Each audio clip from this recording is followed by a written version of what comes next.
We've already seen how to do a basic search in Summon, but now I'm going to show you how to do a more complex search combining search terms together using and or.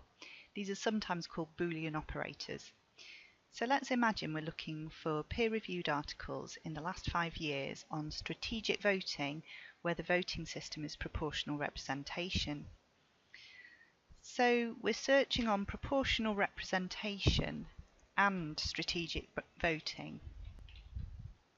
You'll notice that I've put the and in capital letters.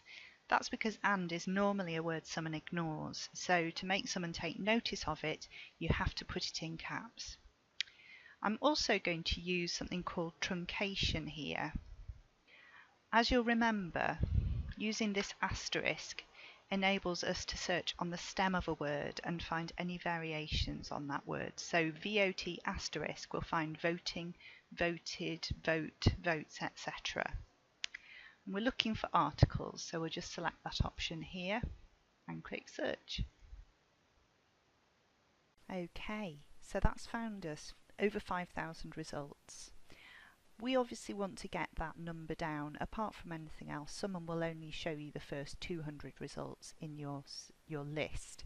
So you really ideally want to try and get your results list down to below that. So let's do a bit of refinement of this search. First of all, we want to click on scholarly and peer review, so we're only seeing really high quality articles. Secondly, as I mentioned, I'm only really interested in the last 5 years. So I'm going to drag and drop the publication date limiter here up to 2011. There we are. Okay, the last thing I'm going to do is just select political science as a discipline from the discipline list here. Okay, you can see all those updates have been done.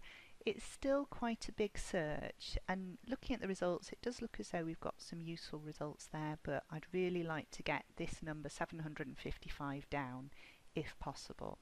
Now there's one thing I can do that will have a big effect on my search results and make my search more focused and also make my results list shorter, and that is to use phrase searching, which we haven't done so far. So let's put some quote marks in here around proportional representation. Okay, and you may remember that you can't unfortunately combine phrase searching with using truncation, so we'll need to change that. I'm just going to put quote marks there, and we'll have to spell out strategic voting in full there. So let's see what happens if we now click on search again. 755 results here. Let's click search and see what that does. Okay, so that's had quite a drastic effect. It's brought my search down to under that magic number of 200, which I'm really pleased about. Okay, now though I'm slightly concerned that I may have missed a few relevant articles. So what we can do about that is we can add in some other search terms with or. So you'll remember that we had to lose the truncation when we did the phrase search. So previously we had strategic vote asterisk, and that covered a variety of different eventualities. Now I'm a bit worried that I might have missed out on some useful articles, so I'm going to add in a couple of the possible variations on strategic voting that may also have been used by authors. So I'm going to do that using or, and again the or has to go in capital letters, otherwise it will just get ignored by someone. So let's say strategic voting or strategic voters, or strategic vote. Okay, that should cover most articles that have been written on this topic, I would think.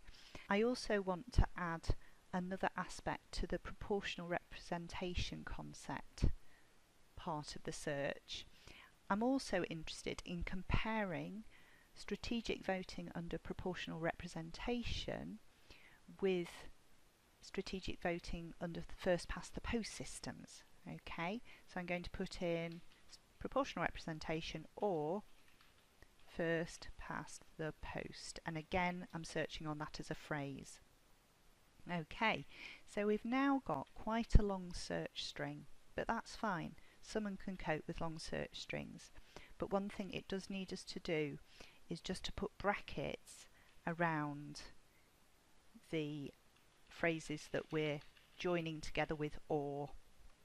Okay, so I'll put brackets around strategic voting or strategic voters or strategic vote, and then we've got and on its own in the middle, and I'm going to put brackets around first past the post or proportional representation. Okay, so you only need the brackets when you're doing a search that has both and ors in it. Okay, and the brackets just go around the phrases or words that you're joining together with or.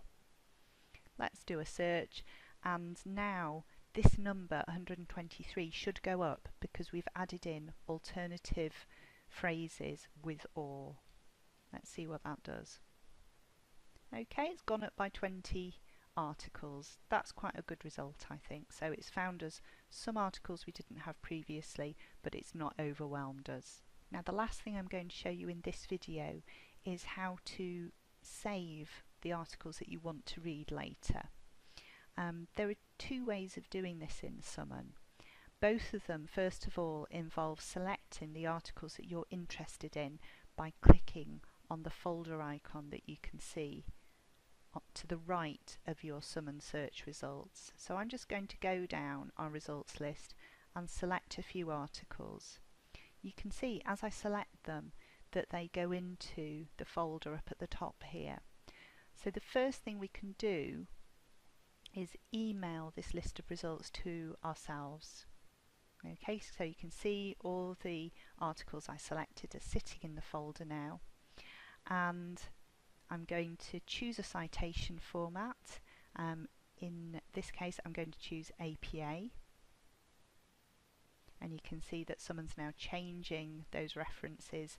When we get the email, it will have a link to the article in there as well as the APA reference, so that's really nice. I'm just going to click on email, put in my email address,